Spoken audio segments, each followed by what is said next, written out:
Hi there, Shenoy of Shenoy's Easy English. நாம போன கிளாஸில் ஐ நான் கூட கோ அதாவது போ என்கிற வினைச்சொல் காலத்துக்கேற்ப எவ்வாறு மாறுபடுகிறது அப்படிங்கிறத பார்த்துருந்தோம். ஞாபகப்படுத்துகிறேன்.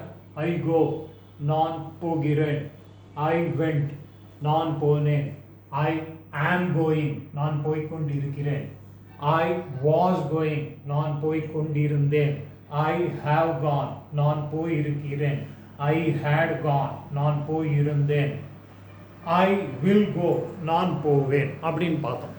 ஐ கூட இப்போ நான் அப்படிங்கிறது தன்னிலை ஒருமை that is first person singular.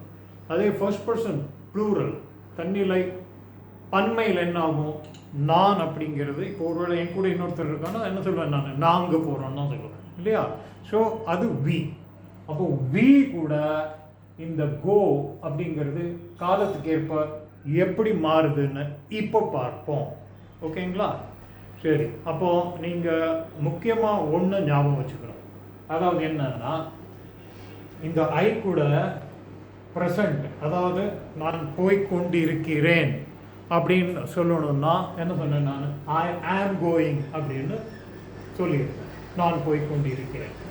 அதே நான் போய்கொண்டிருந்தேன் அப்படின்னு நடந்ததை சொல்லணும்னா என்ன பண்ணேன்? நான் ஐ வாஸ் கோயிங் பாஸ்ட் போய்கொண்டிருந்தேன் அப்படிங்கிறத சொல்லிடுச்சு.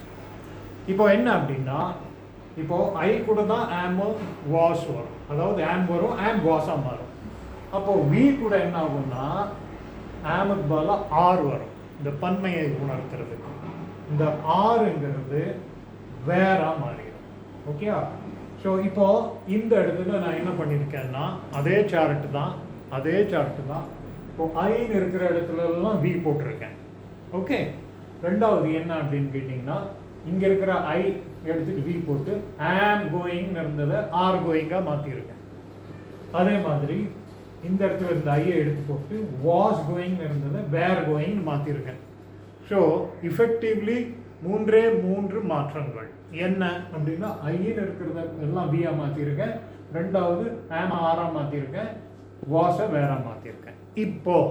இப்போ நம்ம இதை பார்ப்போம். இங்கே பாருங்க, we go to market daily. நாங்கள் மார்க்கெட்டுக்கு தினமும் போகிறோம். ஸோ we go நாங்கள் போகிறோம். ஸோ வியோட கோ போட்டிங்கன்னா போகிறோம் அப்படிங்கிறத உணர்த்தது ஒன்று. சரி, பாஸ்ட் டென்ஸில் என்ன பார்ப்போம்? we went to the market. நாங்கள் மார்க்கெட்டுக்கு போனோம். ஸோ வி கூட வெண்ட போட்டிங்கனாலே நாங்கள் போனோம் அப்படிங்கிறத குறிக்கும். இப்போ போய்கிட்டு இருக்கீங்க நீங்கள் எல்லாரும், அப்போ எப்படி சொல்லுவீங்க? we are going to the market.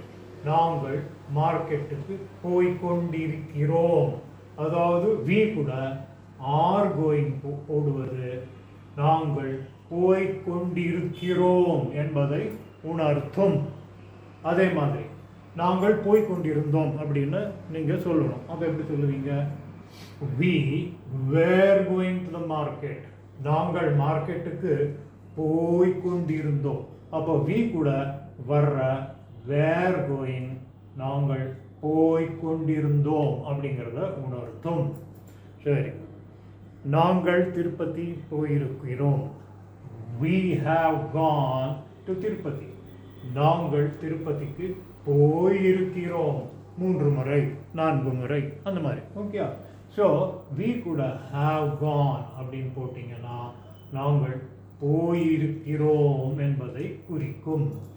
ஆச்சா, நாங்கள் போன மாதம் திருப்பதி போயிருந்தோம் அப்படின்னு சொல்லணும்னு வச்சுக்கோங்க. அப்போ என்ன பண்ணுவீங்க? We had gone to Tirupati last month. நாங்கள் திருப்பதிக்கு கடந்த மாதம் போயிருந்தோம். அப்போ வி கூட வர்ற had gone நாங்கள் போயிருந்தோம் என்பதை குறிக்கும்.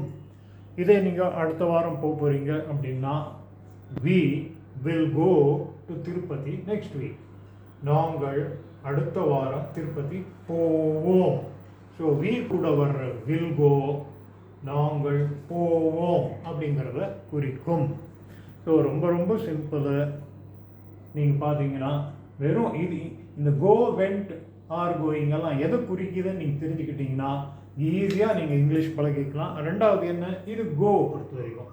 அப்போ மற்ற வினைச்சொல்கள் போடும்போது நீங்கள் அது மாதிரி தகுந்த மாதிரி இங்கே அர்த்தம் மாறும். ஆனால் எப்படி மாறுதுங்கிறத மாத்திரம் பார்த்துக்கோங்க. அப்புறம் இந்த இடத்துல நீங்கள் அந்த சொல்ல வேண்டிய கருத்துக்கேற்ற வினைச்சொல்லை போட்டு மாற்ற வேண்டியிருக்கும். அவ்வளோதான், ரொம்ப ஈஸி இங்கிலீஷு. ஸோ உங்களுக்கு இது புரிஞ்சிருக்கும்னு நினைக்கிறேன். ஸோ நம்ம அடுத்த கிளாஸில் யூவை பார்ப்போம். யூ கூடயும் ஆரும் வேறு தான் வருது. அப்போ நான் என்ன பண்ண போகிறேன் நெக்ஸ்ட் வீக் அடுத்த கிளாஸில் இந்த வீண் இருக்கிறது எல்லாத்துக்கும் பதிலாக யூவை போடுவேன். அவ்வளோதான். இப்போது நீ போவாய், நீ போனாய் அப்படின்னு மாறிடும். அவ்வளோதான். ஸோ இங்கிலீஷில் இப்போ பாருங்க, இங்கே போகிறேன், போகிறோம், போவோம் எல்லாம் நிறைய மாற்ற வேண்டியிருக்கு. ஆனால் இங்கிலீஷில் வெறும் ஜஸ்ட்டு இந்த மாற்றங்கள் பண்ணாலே போதும்.